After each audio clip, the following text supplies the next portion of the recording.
Assalamualaikum warahmatullahi wabarakatuh.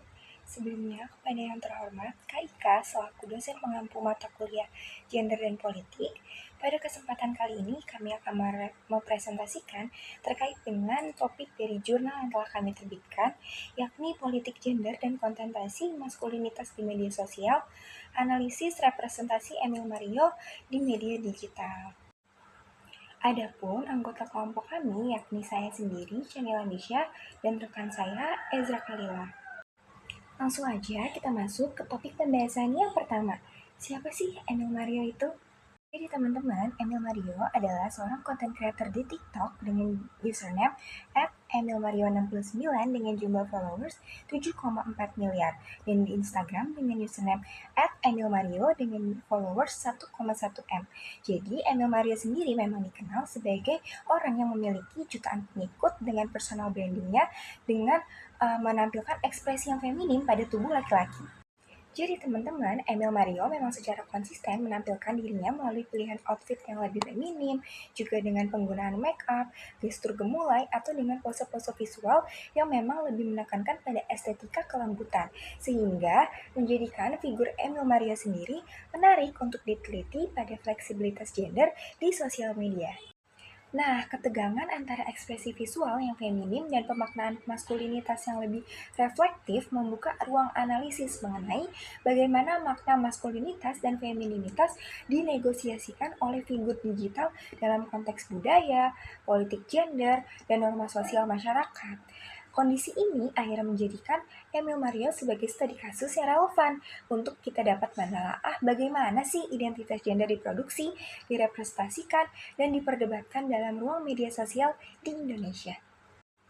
Nah, dalam hal ini, representasi tersebut mencerminkan konsep performativitas gender di mana identitas gender diproduksi melalui tindakan simbolik yang diulang dalam ruang publik digital. Hal tersebut dikemukakan oleh Butler pada 1990. Menariknya, dalam beberapa wawancara podcast, Emil Mario justru mengemukakan pandangan bahwa maskulinitas itu tidak ditentukan oleh penampilan visualnya, tetapi juga dari cara berpikir, sikap, dan juga tanggung jawab individu. Maka kita lanjut ke topik pembahasan yang pertama, ekspresi gender Emil Mario dalam kebebasan berekspresi dan politik gender di ruang digital. Jadi teman-teman, praktik ekspresi gender di media sosial dapat dipahami sebagai bagian dari kebebasan individu dalam membangun identitas diri atau personal branding di ruang publik digital. Pandangan ini sejalan dengan apa yang disampaikan oleh Butler pada 1990 yang melihat identitas gender sebagai konstruksi sosial yang terbentuk melalui praktik performatif yang diulang dalam ruang sosial tertentu. Jika kita melakukan observasi melalui komentar audiens dalam unggahan Emil Mario, ini menunjukkan bahwa ruang media sosial ini memang tidak hanya berfungsi sebagai sarana untuk kita mengekspresikan diri, tetapi juga sebagai arena atau wadah untuk memproduksi wacana sosial mengenai gender. Jadi, interaksi antara konten creator dan audiens itu memperlihatkan bagaimana makna maskulinitas dan femininitas ini terus dinegosiasikan melalui respon publik. Dalam kerangka politik gender, fenomena ini juga mencerminkan bagaimana identitas gender menjadi objek kontentasi dalam budaya digital. Jadi, media sosial memberikan peluang bagi individu untuk membangun identitas yang berbeda dari norma sosial yang lebih dominan. Nah, walaupun ekspresi feminim pada laki-laki ini masih sering dipersepsikan dengan penyimpangan dari norma maskulinitas yang sudah ada sebelumnya, tetapi Emil Mario ini masih terus mengekspresikan dirinya seperti apa yang ia sukai. Selanjutnya kita ngebahas tentang dinamika makna maskulinitas. Jadi, kehadiran Emil Mario di media sosial itu sebenarnya memperlihatkan adanya sebuah dinamika konsentrasi makna maskulinitas yang berada di dalam ruang komunikasi digital.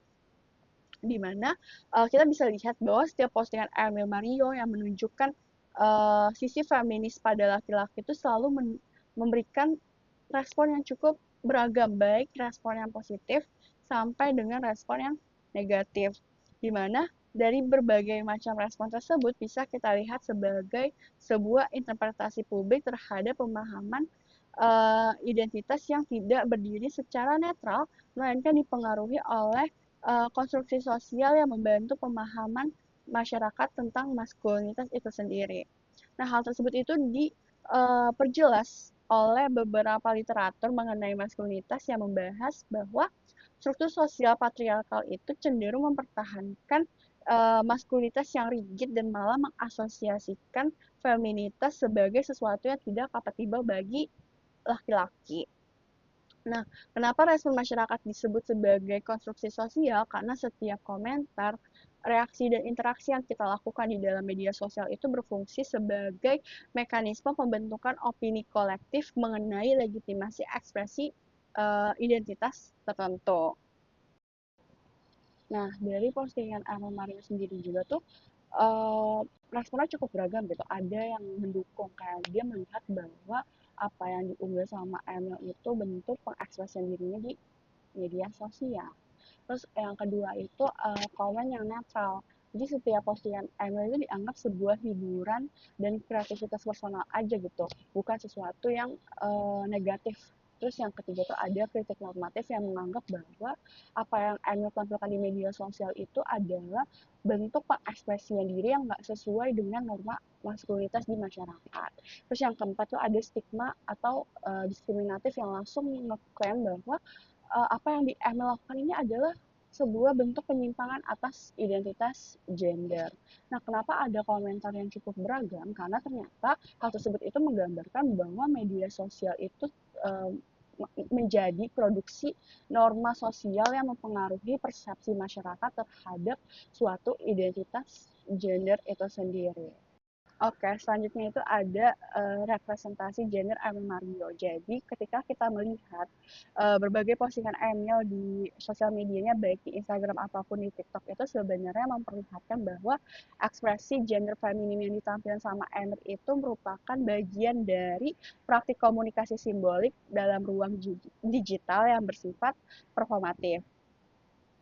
Nah, secara teoritis sebenarnya praktik performatif gender yang ditampilkan sama Emmer itu sejalan dengan teori performatif gender dari Butler di tahun 1990, di mana Butler itu mengatakan bahwa gender merupakan konstruksi sosial yang dibentuk melalui praktik simbolik berulang dalam kehidupan sehari-hari. Butler juga menjelaskan bahwa tindakan performatif itu seperti cara berpakaian, bahasa tubuh, sampai dengan gaya komunikasi itu berperan memproduksi identitas gender dalam masyarakat. Nah, dalam konteks media sosial, tindakan performatif tersebut itu diperkuat oleh mekanisme algoritma yang memperluas konten kepada masyarakat yang lebih luas lagi, lebih liar lagi gitu.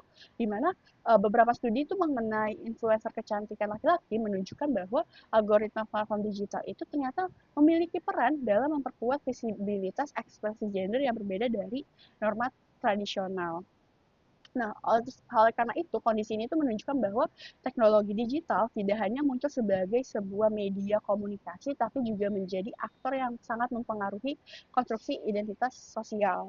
Nah, kalau misalnya dianalisis dari sosial legal, hal tersebut ini menunjukkan adanya konflik diskursif mengenai maskulinitas di ruang digital yang berkaitan dengan keberadaan norma yang masih mempertahankan stereotip gender biner. Jadi di berbagai kajian mengenai stereotip laki-laki yang feminim itu menunjukkan bahwa masyarakat sering mengaitkan maskulinitas dengan sifat yang dominan, kuat, dan rasional.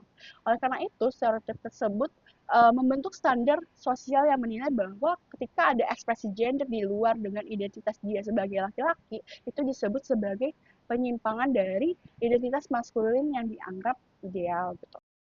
Oke, sekian yang bisa kami sampaikan. Kurang lebihnya kami mohon maaf.